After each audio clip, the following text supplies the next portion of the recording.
Hai Juicers, selamat datang di Jus Markisa. Mari kita shalalalala. Bersama saya, Susan Wibowo. Jus Markisa, dahaga hilang, segar pun datang.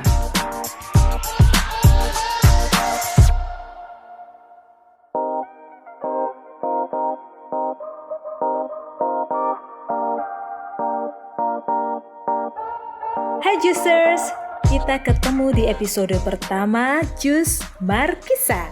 Mari kita shalalalala. Ya, kalau mendengarkan kata Markisa, apa yang ada dalam benakmu?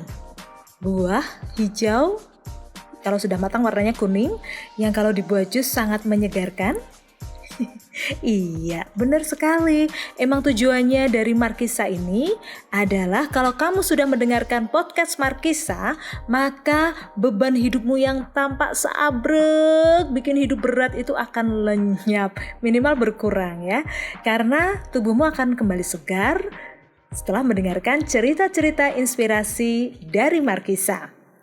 Ya, mengawali episode pertama kali ini, saya akan cerita tentang Hari Lansia Nasional. Jadi tanggal 29 Mei, Indonesia ternyata merayakan Hari Lansia Nasional.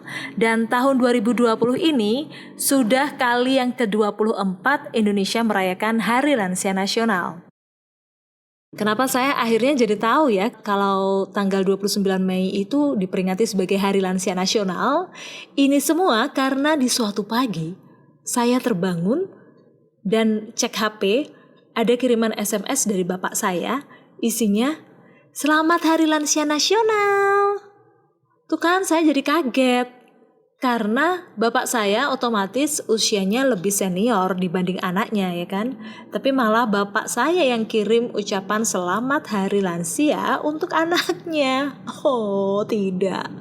Tapi gara-gara SMS itu saya jadi merenung. Iya, suatu hari nanti saya pasti akan jadi lansia ya. Kalau usia saya sudah 60, 61, 62, 63, 64, 65 dan seterusnya itu pasti saya sudah jadi lansia. Dan berarti dengan adanya ucapan dari bapak saya itu saya jadi berpikir apa yang akan saya lakukan ketika nanti saya sudah lanjut usia. Juicers, kamu penasaran gak sih kenapa Indonesia memperingati 29 Mei sebagai Hari Lansia Nasional? Tujuannya tak lain dan tak bukan adalah untuk meningkatkan kesejahteraan kaum lanjut usia. Ini semua berawal dari Presiden Soeharto yang menetapkan 29 Mei sebagai Hari Lansia Nasional itu pada tahun 1996. Dan ini beliau lakukan sebagai tindak lanjut dari penetapan Hari Lansia Internasional oleh Perserikatan Bangsa-Bangsa PBB yang menetapkan Hari Lansia Internasional itu setiap tanggal 1 Oktober. Dicatat ya. Jadi kalau Indonesia 29 Mei, sementara kalau dunia internasional merayakan Hari Lansia Internasional setiap tanggal 1 Oktober. Pertanyaan berikutnya nih Juicers. Kenapa tanggal 29 Mei? Ya, ternyata setelah kulik sana kulik sini informasinya, dipilihnya tanggal 29 Mei itu karena bertepatan dengan peristiwa sidang pertama dari BPUPKI. Nah loh, apa ini? Badan Penyelidik Usaha-Usaha Persiapan Kemerdekaan Indonesia yang dilaksanakan tanggal 29 Mei 1945. Pemimpin sidangnya waktu itu adalah Dr. KRT Rajiman Wedyo Diningrat yang tepat tanggal 29 Mei itu beliau berusia 66 tahun. Sekaligus hal ini menjadikan Dr. KRT Rajiman Wedyo Diningrat sebagai anggota BPUPKI yang paling sepuh atau paling tua. Juicers, sekalian nih saya mau kasih info ya. Ternyata Indonesia pada tahun 2010 termasuk ke dalam 5 besar negara yang punya jumlah penduduk lansia terbanyak di dunia, terbanyak. Jumlahnya tahun 2010 itu sebanyak 18,1 juta jiwa atau 7,6% dari total populasi Indonesia. Nah berarti semakin banyak jumlah lansia, di suatu negara berarti semakin banyak orang yang punya risiko kesehatan. Apalagi di situasi seperti ini ya Juicers ya, pandemi COVID-19. Menurut Kementerian Kesehatan, penggolongan umur lansia kan dibagi jadi 3, yaitu pralansia. Pralansia itu untuk usia 45 sampai 59 tahun. Lalu lansia, ini dimulai ketika seseorang umurnya 60 sampai 69 tahun.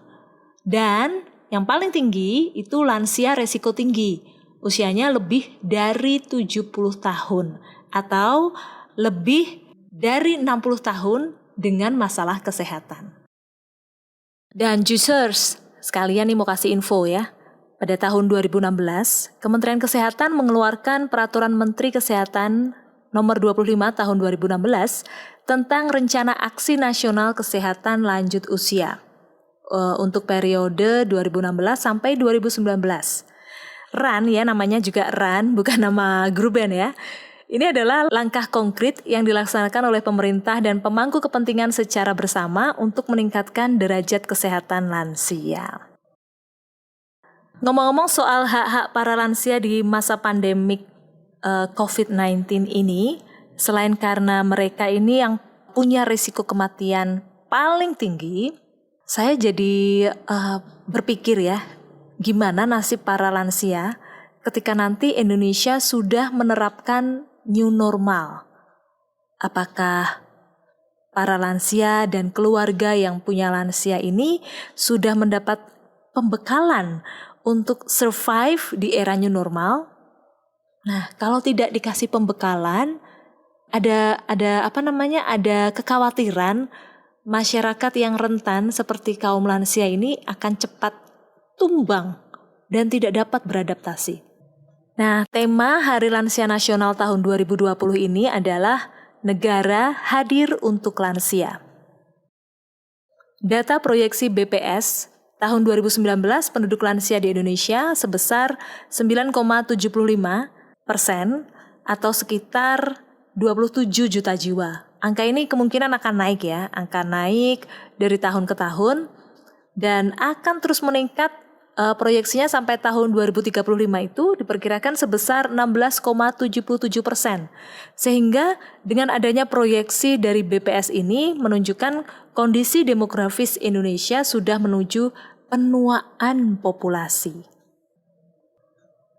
Tapi ternyata Juicers, di tengah masa-masa pandemi akibat COVID-19 ini, saya mau cerita tentang satu sosok yang menghebohkan dunia internasional.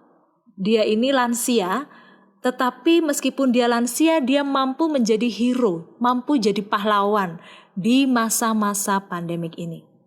Namanya adalah Kapten Tomor, dia dari Inggris. Nah, tanggal 30 April 2020, Kapten Tomor ini merayakan ulang tahunnya yang ke-100. Tahu nggak? Di usianya yang ke-100 ini, dia mendapat ucapan ulang tahun berupa kartu dari Ratu Elizabeth dan seluruh rakyat Inggris turut mengucapkan selamat ulang tahun ke-100 untuk sang kapten. Karena Kapten Tomor yang sudah purna dari Angkatan Darat Inggris ini memiliki jiwa sosial yang sangat tinggi, diacungin jempol deh pokoknya. Jadi selama masa pandemi COVID-19, Kapten Tomor punya niat yang sangat mulia. Dia ingin melakukan sesuatu hal yang sederhana untuk memberikan bantuan atau menyumbangkan dana bagi NHS. NHS itu National Health Service-nya Inggris. Cara yang dia lakukan sederhana, yaitu dia akan berjalan kaki sebanyak 100 kali mengelilingi kebunnya di Bedfordshire. Target dia awalnya adalah dengan aksinya ini, dia akan berhasil mengumpulkan 1.000 pound sterling. Tetapi ternyata sampai hari H dia ultah, dana yang terkumpul dari seluruh masyarakat Inggris, coba tebak berapa? Dari target cuma 1.000 pound sterling. Ternyata jumlah yang terkumpul itu sangat menakjubkan Juicers. yaitu lebih dari 30 juta pound sterling dana berhasil dikumpulkan oleh Kapten Tomor akibat aksinya berjalan mengelilingi kebunnya sebanyak 100 putaran. Wow, luar biasa ya. Meskipun dia itu ya pernah kena kanker kulit, kemudian pinggangnya pernah patah. Tapi dia sebagai lansia tidak mau menunjukkan bahwa dirinya itu patut dikasihani. Dia ingin menunjukkan dirinya sebagai sosok yang I have to do something. Dia harus melakukan sesuatu untuk menunjukkan rasa cintanya pada sesama. Sehingga akhirnya dengan cara yang sederhana, dengan niat yang tulus, dia berjalan 100 kali mengelilingi kebunnya sambil membawa itu ya kayak semacam tongkat. Luar biasa sekali. Tidak heran sampai-sampai Pangeran William yaitu Duke of Cambridge menjuluki Kapten Tomor ini sebagai one man fundraising machine atau mesin pengumpul dana yang jumlahnya menakjubkan itu. 30 juta pound sterling, coba dikurskan dengan rupiah saat ini yang 18.000 rupiah untuk 1 poundsnya. Nolnya banyak sekali kan? Patut dicontoh ini juicers. Kita sebagai generasi yang masih muda jangan sampai mau aja dong dikatain sebagai generasi rebahan, ya kan? Karena Kapten Tomor yang sudah lansia pun gak rebahan. Dia bangkit dari tempat tidurnya, dia jalan 100 kali selama 100 hari sebelum ulang tahunnya yang ke-100. Wonderful. Itu tadi salah satu contoh lansia yang masih berdaya guna ya meski usianya sudah lanjut ya. Kalau lansia dari Indonesia nih yang lagi booming, sosok Mbah Minto. Buat kamu yang hobi banget nonton YouTube pasti gak asing deh dengan Mbah Minto ini ya. Ya dia usianya sekarang sudah 70 tahun dan dia jadi terkenal setelah menjadi talent di video dagelan gagal mudik saat pandemi corona barengan sama si Ucup Klaten. Ya. Jadi Mbah Minto ini aslinya Klaten. Dia sebenarnya gak ada hubungan apa-apa dengan si Ucup Klaten itu, tetanggaan aja. Sekampung tapi beda RT. Nah, dengan keceriaan dan kepolosannya, maka Mbah Minto yang ditampilkan di YouTube-nya si Ucup ini kesannya adalah sosok lansia yang paham banget dengan TIK ya, paham banget gimana pakai smartphone gitu. Nah ini bagus banget, ini sebenarnya jadi tantangan buat para lansia di era sekarang ini ya, yaitu harus menguasai TIK. Pasti kamu pernah punya cerita lucu ya gimana kita ngajarin kakek nenek kita atau mungkin bapak ibu kita cara kirim WA. Itu juga butuh SKS-nya mungkin lebih dari 3 SKS-nya ya, mungkin 6 kali ya. Untuk cara mereka bisa pakai WA itu lama banget. SMS juga ngajarinnya cukup lama. Ini pengalaman sendiri sih. Nah jadi dengan tantangan-tantangan kaum lansia ini kita harus sadar ya, nomor 1 tadi tantangannya di bidang kesehatan. Apalagi sekarang masa pandemi corona ini rentan banget untuk tertular virus corona.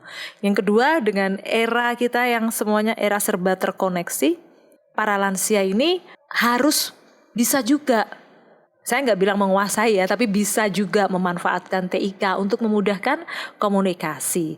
Nah tugas kita sebagai atau orang yang lebih muda otomatis tahu kerentanan para lansia ini di mana, berarti kita harus tambah sayang dong sama orang tua kita, tambah sayang sama kakek nenek kita ya, dengan memberikan perhatian yang cukup.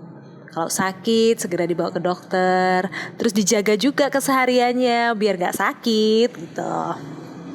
Ya bentuk-bentuk perhatian semacam ini yang membuat mereka jadi happy gitu ya, merasa diperhatikan dan gak kesepian.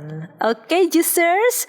Jadi pesannya adalah sayangilah lansia-lansia di sekitar kita, karena bagaimanapun mereka adalah orang-orang yang patut patut untuk diberi perhatian lebih selain keluarga kita yang paling dekat. Misalnya yang udah punya anak ya anaknya, yang udah punya suami atau istri ya suami atau istrinya, atau yang masih jomblo. Nah inilah saatnya kamu menunjukkan baktimu pada orang tua dan orang yang lebih tua.